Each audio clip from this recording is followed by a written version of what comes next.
जय हिंद साथियों, हम इतिहास की धुआंधार क्लास लेके आ गए हैं। आइए देखते हैं इतिहास।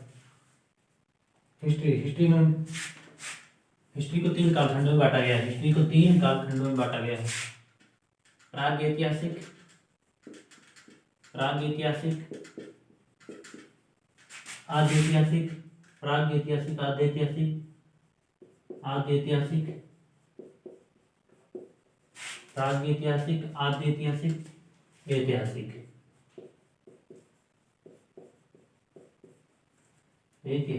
प्रागैतिहासिक, आद्यैतिहासिक, ऐतिहासिक।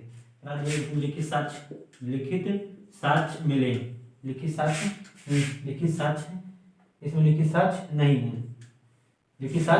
पुरातात्विक साक्ष्य है। पुरातात्विक साक्ष्य है। इसमें लिखित है लेकिन पढ़े नहीं जा सकते। लिखित साक्ष्य है, पढ़ा नहीं जा सकता। ऐतिहासिक काल में इसमें लिखित है। पुरातात्विक साक्ष्य भी है।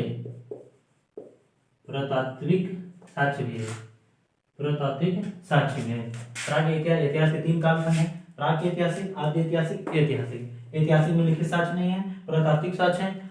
आद्यैतिहासिक में लिखित साक्ष्य है, पुरातात्विक साक्ष्य नहीं है।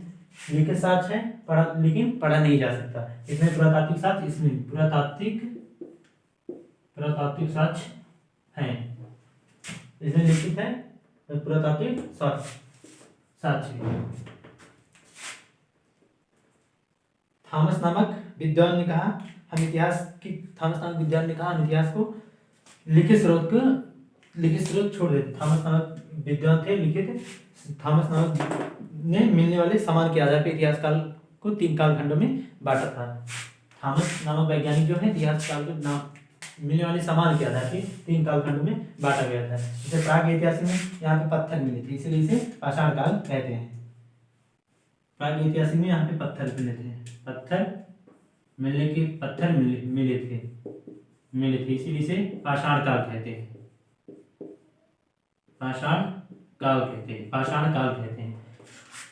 प्रागैतिहासिक में लिखित साक्ष्य है, पुरातात्विक साक्ष्य है।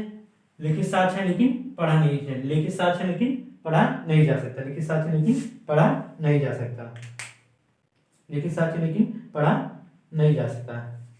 साक्ष्य नहीं है। प्रागैतिहासिक में लिखित साक्ष्य नहीं है। आद्यैतिहासिक में लिखित साक्ष्य है। ऐतिहासिक में लिखित साक्ष्य है। आद्यैतिहासिक में लिखित साक्ष्य है लेकिन पढ़ा नहीं जा सकता।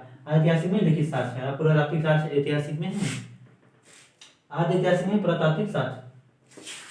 थॉमस नामक विद्वान ने इतिहास को तीन कालखंडों में बांटा था। थॉमस नामक विद्वान जो है इतिहास को समान मिलने के आधार पे तीन कालखंडों में बांटा था। जैसे यहाँ पत्थर मिले थे, प्रागैतिहासिक में पत्थर मिले थे, इसलिए पूरा पाषाण काल, इसे पाषाण काल कहते हैं। प्रागैतिहासिक में पत्थर मिले थे इसलिए पाषाण काल कहते हैं। आद्यैतिहासिक में कांसा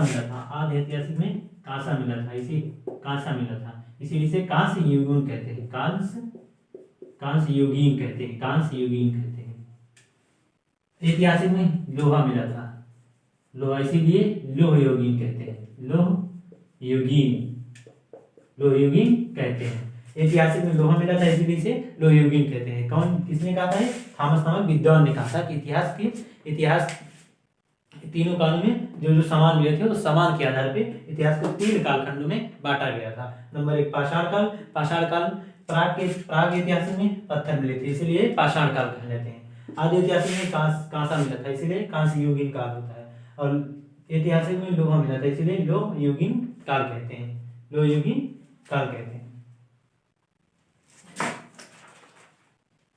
अब देखते हैं हिस्ट्री। आइए देखते हैं जॉन ब्रूस के आधार पर इतिहास, लिखावट के आधार पे। जॉन ब्रूस एक विद्वान थे, वो इतिहास के लिखित साक्ष्य के आधार पर इतिहास को तीन कालखंडों में बांटा था। जॉन ब्रूस ने इतिहास को लिखित साक्ष्य के आधार पर तीन कालखंडों में बांटा था। जैसे प्रागैतिहासिक, आद्य ऐतिहासिक, ऐतिहासिक। देखो लिखित साक्ष्य यहाँ नहीं है, यहाँ लिखित है लेकिन पढ़ा नहीं जाता, यहाँ लिखित साक्ष्य है और पुरातात्विक साक्ष्य भी है। पूरी दुनिया में म्यूजियम, पुरातात्विक पूरी दुनिया में म्यूजियम कहाँ पे है? कोपेनहेगन। कोपेनहेगन कहाँ पे है? कोपेनहेगन। पूरी दुनिया में मतलब पुरातात्विक सामान, पुरानी चीजों को जहाँ पे रखा जाता है उन्हें पुरातात्विक कहते हैं। ये कहाँ पे है? कोपेनहेगन। कोपेनहेगन कहाँ पे है? कोपेनहेगन जो है डेनमार्क में है, डेनमार्क में। भारत का पुरातात्विक संग्रहालय कहाँ पे? भारत का पुरातात्विक संग्रहालय भोपाल में है। भारत का पुरातात्विक संग्रहालय भोपाल में है। नया नाम इंदिरा मानव संग्रहालय नाम था। जो नाम भोपाल में जो है उस संग्रहालय का नाम इंदिरा गांधी मानव संग्रहालय था। इंदिरा गांधी मानव संग्रहालय था। उसका नाम चेंज संग्रहालय किसके अंतर्गत आता? संग्रहालय जो है संस्कृति मंत्रालय के अंतर्गत आता है। पुरातात्विक के जनक कौन है? पुरातात्विक के जनक कनिंघम। भारत में पुरातात्विक के जनक कनिंघम को माना जाता है। भारत में पुरातात्विक के जनक कनिंघम को माना जाता है। भारत में पुरातात्विक के जनक कनिंघम को माना जाता है। भारत में पुरातात्विक के जनक कनिंघम को माना जाता है। जॉन ब्रूस के आधार पर इतिहास को लिखावट के आधार पर 3 कालखंडों में बांटा गया था। पूरी दुनिया में म्यूजियम मतलब पुरातात्विक कहाँ पे? कोपेनहेगन कहाँ है? डेनमार्क में है। पुरातात्विक मतलब संग्रहालय कहाँ पे है? कोपेनहेगन में है। कोपेनहेगन कहाँ है? हेगन कहाँ है? ये डेनमार्क में है। भारत का पुरातात्विक संग्रहालय कहाँ पे है? भारत का पुरातात्विक संग्रहालय भोपाल में है। उसका नाम क्या था? इंदिरा गांधी मानव संग्रहालय। अब नाम चेंज हो गया, नाम परिवर्तन हो गया है, इंदिरा गांधी मानव संग्रहालय कर दिया गया है। पहले इसका नाम क्या था? भारत का पुरातात्विक मानव संग्रहालय नाम था, लेकिन बाद में नया नाम इंदिरा गांधी मानव संग्रहालय कर दिया गया। इंदिरा गांधी मानव संग्रहालय कर दिया। भारत में पुरातात्विक के जनक कौन थे? कनिंघम थे। भारत में पुरातात्विक के जनक कनिंघम को कहा जाता था। भारत में पुरातात्विक के जनक कनिंघम को कहा था। जॉन ब्रूस पुरातात्विक और भूगर्भ वैज्ञानिक थे। जॉन ब्रूस जो है पुरातात्विक और भूगर्भ वैज्ञानिक थे। कोपेनहेगन कहाँ है? विश्व में। कोपेनहेगन पूरे विश्व में जितना संग्रहालय है कोपेनहेगन में है। कोपेनहेगन। भोपाल में मानव संग्रहालय। भोपाल में कहाँ है? भोपाल। भारत में अगर पूछे भारत में कहाँ है? भारत में मानव संग्रहालय कहाँ पे है? भोपाल में है। भोपाल में है उसका मानव संग्रहालय का नया नाम इंदिरा गांधी मानव संग्रहालय कर दिया। भारत मानव संग्रहालय का नया नाम इंदिरा गांधी मानव संग्रहालय कर दिया गया है। अब संग्रहालय किसके अंतर्गत आता था? संस्कृति मंत्रालय के अंतर्गत आता था। आइए देखते हैं। जॉन ब्रूस के अनुसार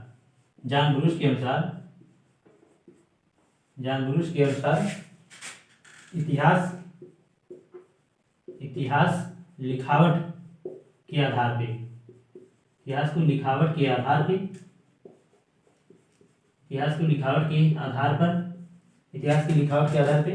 बांटा था। लिखावट मतलब जहां लिखित साक्ष्य मिले उसके अनुसार जॉन ब्रूस ने इतिहास को बांटा था। पूरी दुनिया में म्यूजियम मतलब पुरातात्विक स्रोत कहाँ पे है? कोपेनहेगन में। पुरातात्विक स्रोत कहाँ पे है? कोपेनहेगन में। पुरातात्विक के जनक कौन होते हैं? पुरातात्विक के जनक कौन है? भारत में कनिंघम को कहा जाता है। कनिंघम को कहा जाता है। भारत में पुरातात्विक के जनक किसको? कनिंघम को कहा जाता है। भारत में पुरातात्विक के जनक भारत में कनिंघम को कहा जाता है। पुरातात्विक भारत का पुरातात्विक संग्रहालय, भारत का पुरातात्विक मानव संग्रहालय, भारत का पुरातात्विक मानव संग्रहालय। भारत में पुरातात्विक मानव संग्रहालय भोपाल में। कहाँ पे है? भोपाल में है। भारत में पुरातात्विक मानव संग्रहालय भोपाल में है। भोपाल में है। संग्रहालय किसके अंतर्गत आता है? संग्रहालय जो है संस्कृति मंत्रालय के अंतर्गत आता है। संग्रहालय जो है संस्कृति मंत्रालय के अंतर्गत आता है। संस्कृति मंत्रालय के अंतर्गत आता है, संस्कृति मंत्रालय के अंतर्गत आता है। आइए इसकी हिस्ट्री के जगह हेरोडोटस है तो आप समझ जाएंगे। क्या प्राग ऐतिहासिक, आद्य ऐतिहासिक, ऐतिहासिक। प्राग ऐतिहासिक में लिखित साक्ष्य नहीं है, आद्य ऐतिहासिक में लिखित साक्ष्य है, ऐतिहासिक में लिखित साक्ष्य है। प्राग ऐतिहासिक में लिखित साक्ष्य नहीं है, आद्य ऐतिहासिक में लिखित साक्ष्य है लेकिन पढ़ा नहीं जा सकता। ऐतिहासिक में लिखित साक्ष्य है, प्राग ऐतिहासिक पुरातात्विक साक्ष्य है, आद्य ऐतिहासिक में भी पुरातात्विक साक्ष्य है, ऐतिहासिक में भी पुरातात्विक साक्ष्य है। जॉन ब्रूस के अनुसार इतिहास, जॉन ब्रूस के अनुसार, जॉन ब्रूस नहीं, एक थॉमस थे, थॉमस एक वैज्ञानिक थे। थॉमस ने कहा था कि ऐतिहासिक में, ऐतिहासिक से प्राग ऐतिहासिक में, आद्य ऐतिहासिक में, ऐतिहासिक में, इनमें जो समान मिला था उसके अनुसार इतिहास को 3 कालखंडों में बांटा था। कौन? थॉमसन ने। थॉमसन जो है समान मिलने के आधार पर इतिहास को 3 कालखंडों में बांटा था। जैसे पत्थर मिले थे तो पूरा पाषाण काल, प्राग इतिहास में पत्थर मिले थे इसलिए पूरा पाषाण काल। थॉमसन ने कहा था प्राग इतिहास में पत्थर मिले इसलिए पूरा पाषाण काल हो गया। आद्य ऐतिहासिक में कांसा मिला था इसलिए कांस्य युगीन काल हो गया, और ऐतिहासिक में लोहा मिला था इसलिए लोह युगीन काल कहते हैं। ये थॉमसन के अनुसार है कि इतिहास के 3 कालखंड है। जैसे जहाँ पत्थर मिला, जैसे प्राग ऐतिहासिक में पत्थर मिला इसीलिए उसे पूरा पाषाण काल कहते हैं, पाषाण काल कहते हैं। आद्य ऐतिहासिक में कांसा मिला इसे कांस्य युगीन काल कहते हैं, ऐतिहासिक में लोहा मिला इसीलिए लोह युगीन काल कहते हैं। थॉमस के अनुसार था। जॉन ब्रूस के आधार पर इतिहास में लिखावट के आधार पर, जिसे लिखित साक्ष्य में, जिसे प्राग ऐतिहासिक कहते हैं। लिखित साक्ष्य लेकिन पढ़ा नहीं, इसे आद्य ऐतिहासिक कहते हैं, और ऐतिहासिक में लिखित साक्ष्य है और पुरातात्विक साक्ष्य है।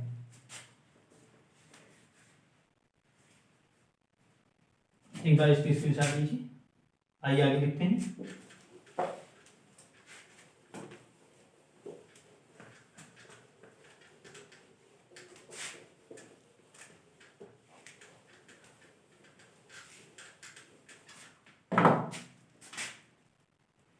कोपेनहेगन विश्व संग्रहालय कहाँ पे है? विश्व संग्रहालय कहाँ पे है? विश्व संग्रहालय कहाँ पे है? कोपेनहेगन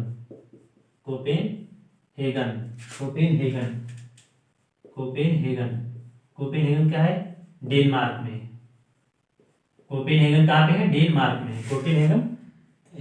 कोपेनहेगन डेनमार्क में। विश्व संग्रहालय कहाँ है? कोपेनहेगन कहाँ है? डेनमार्क में। भारत में संग्रहालय कहाँ पे है? भारत में संग्रहालय भोपाल में। भोपाल में मानव संग्रहालय है। भोपाल में मानव संग्रहालय है। भोपाल में मानव संग्रहालय है। भोपाल में मानव संग्रहालय का नया नाम क्या है? मानव संग्रहालय का नया नाम, मानव संग्रहालय का, भोपाल में जो संग्रहालय है मानव संग्रहालय है। कहाँ पे है? भोपाल में। भारत का संग्रहालय भोपाल में। भोपाल में जो संग्रहालय उसका नाम क्या है? मानव संग्रहालय नाम। मानव संग्रहालय का नया नाम करके इंदिरा गांधी मानव संग्रहालय कर दिया गया है। इंदिरा गांधी मानव संग्रहालय कर दिया गया है। इंदिरा गांधी मानव संग्रहालय कर दिया गया है। भारत में संग्रहालय क्या है? भोपाल में है। मानव संग्रहालय कहाँ पे है? भोपाल में है। मानव संग्रहालय का भारत में संग्रहालय जो था मानव संग्रहालय था, लेकिन नया नाम इंदिरा गांधी संग्रहालय कर दिया गया। इंदिरा गांधी संग्रहालय कहाँ है? भोपाल में है। और किस अंतर्गत? ये सांस्कृतिक मंत्रालय के अंतर्गत आता है। संग्रहालय किसके अंतर्गत आता है? सांस्कृतिक मंत्रालय। संस्कृत मंत्रालय के अंतर्गत आता है। संस्कृति मंत्रालय के अंतर्गत आता है। अब देखिए पूरा पाषाण काल की चर्चा करते हैं। पूरा पाषाण काल मतलब पत्थर, जिसका प्राग के इतिहास में क्या है? पत्थर मिला था, इसीलिए पूरा पाषाण काल कहते हैं। पूरा पाषाण काल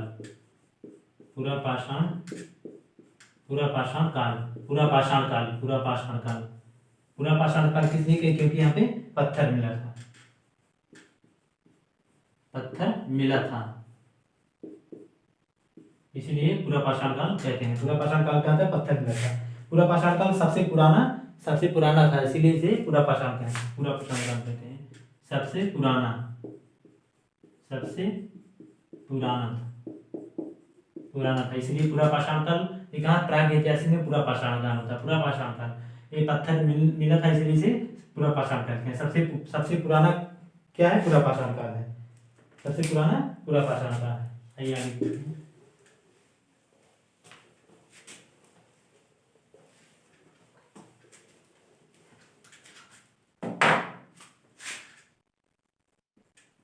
पूरा पाषाण काल, पूरा पाषाण काल, पूरा पाषाण काल। यहाँ पे पत्थर मिले थे, पत्थर मिलने के, इसलिए पूरा पाषाण कहते हैं। पूरा पाषाण काल क्या है? सबसे पुराना है, सबसे पुराना, सबसे पुराना है।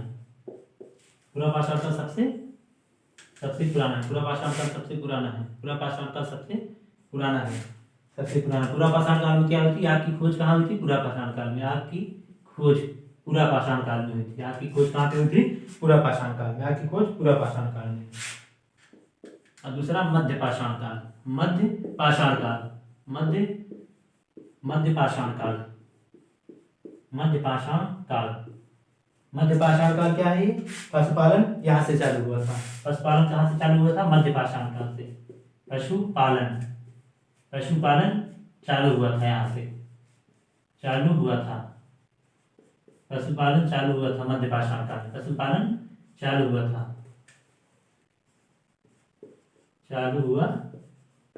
पशुपालन चालू हुआ था मध्य पाषाण काल। पशुपालन चालू हुआ था मध्य पाषाण काल। पशुपालन चालू हुआ था मध्य पाषाण काल। पशुपालन मध्य पाषाण काल में चालू हुआ था। पशुपालन मध्य पाषाण। सबसे पहले मिला था सबसे पहले आदमगढ़ में। आदमगढ़ कहाँ पे है? सबसे पहले पशु कहाँ मिला था? सबसे पहले पशु कहाँ मिला था? मध्य पाषाण काल में मिला था, लेकिन सबसे पहले कहाँ मिला था? सबसे पहले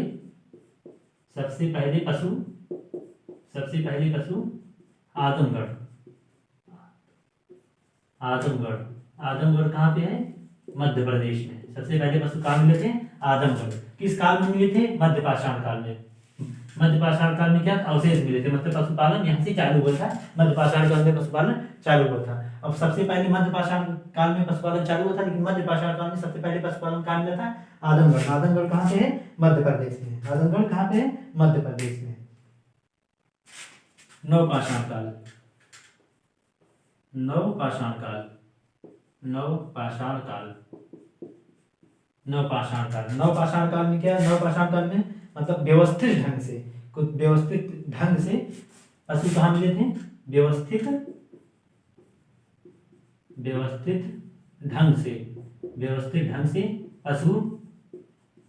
ढंग से पशुपालन कहाँ पे हुआ था? अगर क्वेश्चन पूछ लिया व्यवस्थित ढंग से पशुपालन कहाँ हुआ था? ना नवपाषाण काल में। व्यवस्थित ढंग से पशुपालन कहाँ मिला था? नवपाषाण काल। सबसे पहले क्या मिला था? कुत्ता मिला था। सबसे पहले क्या मिला था? कुत्ता मिला था। व्यवस्थित ढंग से पशुपालन सबसे पहले नवपाषाण काल में। सबसे पहले अगर बात हुई पशुपालन चालू कहाँ से हुआ था, अवशेष कहाँ मिले थे? तो मध्य पाषाण काल से मिले। सबसे पहले मध्य पाषाण काल में सबसे पहले पशु कहाँ से मिले थे? आदमगढ़ से। आदमगढ़ कहाँ पे है? मध्य प्रदेश में। नवपाषाण काल व्यवस्थित ढंग से पशुपालन कहाँ मिले थे? व्यवस्थित ढंग से किस काल मिले थे? नवपाषाण काल में। नवपाषाण काल में व्यवस्थित ढंग से सबसे पहले व्यवस्थित ढंग से मिले थे। पहले कृषि कहाँ हुई थी? कृषि का साक्ष्य पहले कहाँ मिला था? नवपाषाण काल में। कृषि का साक्ष्य नवपाषाण काल में मिला था। कृषि का साक्ष्य नवपाषाण काल में मिला था। कृषि का साक्ष्य नवपाषाण काल में कृषि का साक्ष्य पहले मिला था। नवपाषाण काल में कृषि का साक्ष्य पहले मिला था। पूरा पाषाण काल, पूरा पाषाण पत्थर सबसे ज्यादा कहाँ मिले थे? पूरा पाषाण काल में, इसलिए इसे पूरा पाषाण पत्थर मिलने के कारण इसीलिए पूरा पाषाण काल कहते हैं। पूरा पाषाण काल सबसे पुराना काल है। इसे पूरा पाषाण काल में क्या हुई थी? आग की खोज हुई थी। आग की खोज कहाँ हुई थी? पूरा पाषाण काल में। मध्य पाषाण काल, सबसे पहले पशुपालन कहाँ चालू हुआ था? मध्य पाषाण काल में। सबसे पहले पशुपालन कहाँ चालू हुआ था? मध्य पाषाण काल में। पूछ लिया है किस काल में किस काल में पशुपालन शुरू हुआ था? सबसे पहले पशुपालन मध्य पाषाण काल कहाँ पे शुरू हुआ था? आदमगढ़। आदमगढ़ कहाँ होता है? एमपी मध्य प्रदेश में। नवपाषाण काल व्यवस्थित ढंग से पशुपालन कहाँ हुआ था? नवपाषाण काल में। सबसे पहले पशु कौन था? कुत्ता था। नवपाषाण काल में कृषि का सबसे पहले साक्ष्य कहाँ मिला? नवपाषाण काल में। कृषि का सबसे पहले साक्ष्य नवपाषाण काल में। कृषि का सबसे पहले साक्ष्य नवपाषाण काल में। मध्यपाषाण काल पशुपालन चालू हुआ था। मध्यपाषाण काल सबसे पहले कृषि का पशुपालन का अवशेष कहाँ पे मिला था? मध्यपाषाण काल में। मध्यपाषाण काल में कहाँ मिला था? आदमगढ़। आदमगढ़ कहाँ पे? मध्य प्रदेश में। मानव व्यवस्थित ढंग से जीवन कहाँ जीना था? मेहरगढ़। मानव जो है व्यवस्थित ढंग से जीवन कहाँ से जीना प्रारंभ किया? मेहरगढ़। कृषि के साक्ष्य कृषि के साक्ष्य कहाँ पे मिले थे? कृषि सबसे पहले कौन थी? जौ। कहाँ पे है? ईरान में। कृषि सबसे पहले जौ कहाँ पे है? कृषि सबसे पहले कहाँ हुआ था? कृषि किस चीज की कृषि सबसे पहले हुई थी? सबसे पहले ईरान, जौ की। कहाँ पे है? ईरान में। दूसरे नंबर गेहूं। गेहूं कहाँ पे है? मेहरगढ़। मेहरगढ़। गेहूं की खेती कहाँ हुई? मेहरगढ़। मेहरगढ़ कहाँ है? पाकिस्तान। मेहरगढ़ पाकिस्तान में। पाकिस्तान में है। मेहरगढ़ कहाँ पे है? पाकिस्तान में। सबसे पहले कृषि कहाँ? नवपाषाण काल में। नवपाषाण काल में कृषि सबसे पहले कृषि साक्ष्य कहाँ में? नवपाषाण काल में। सबसे पहले कृषि किस चीज की हुई थी? जौ की। जौ कहाँ पे है? जौ तब का ईरान में था। सबसे पहले गेहूं की खोज कहाँ हुई थी? मेहरगढ़। मेहरगढ़ कहाँ पे? पाकिस्तान में।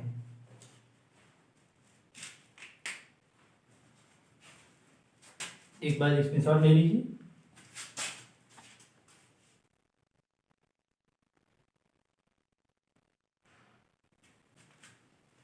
एक बार स्क्रीनशॉट ले लीजिए।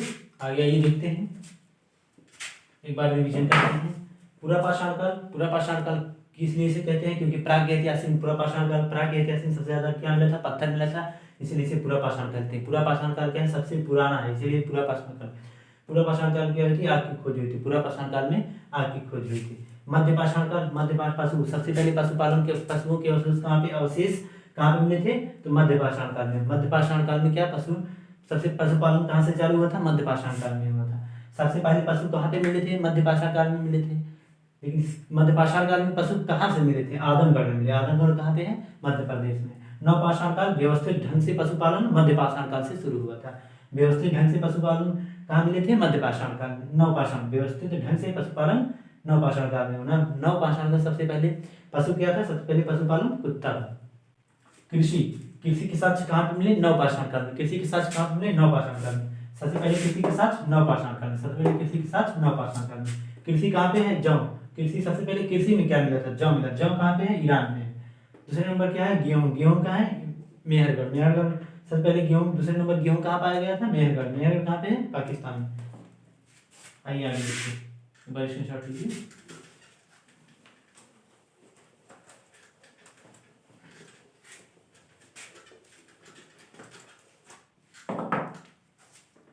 चावल कहाँ मिला था? चावल सबसे पहले चावल कहाँ मिला था?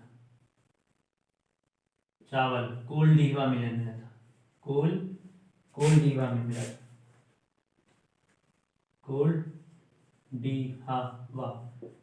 कोलडीवा मिला। सबसे पहले चावल कहाँ मिला था? कोलडीवा में।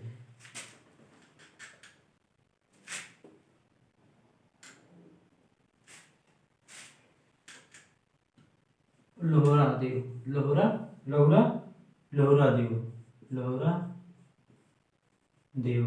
लोहरा देव कहाँ पे है? उत्तर प्रदेश में। लोहरा देव कहाँ पे है? उत्तर प्रदेश में। लोहरा देव कहाँ पे? उत्तर प्रदेश में। प्रतापगढ़। उत्तर प्रदेश प्रतापगढ़। उत्तर प्रदेश प्रतापगढ़। उत्तर प्रदेश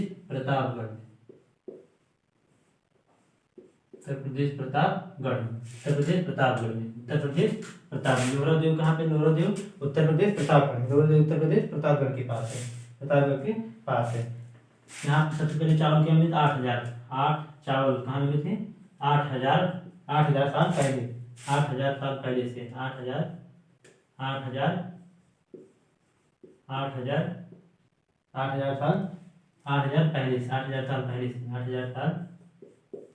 साल पहले से मिला था। 8,000 साल पहले से हुआ था। 8,000 साल पहले से हुआ था। 8,000 साल पहले से हुआ था। लोहरा देव कहाँ पे? उत्तर प्रदेश प्रतापगढ़ में सबसे पहले 8,000 साल पहले से चावल मिला था। कहाँ? लोहरा देव में। भारत में कृषि कहाँ मिली थी? लोहरा देव। भारत में सबसे पहली कृषि लोहरा देव में। भारत में सबसे पहली कृषि भारत में सबसे पहली कृषि कहाँ मिली थी? लोहरा देव में।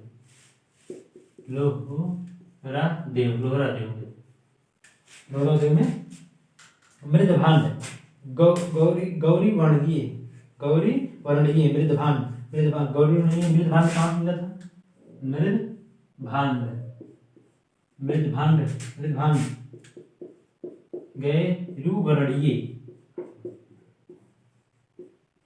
गैरू वर्णीय मृदभांड कहते हैं। मृदभांड कहाँ मिला था? हस्तिनापुर।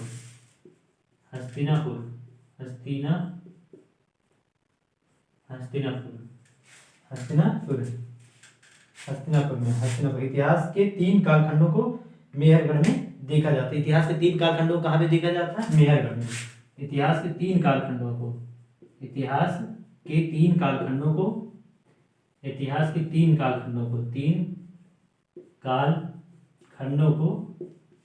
मेहरगढ़ में देखा जाता है।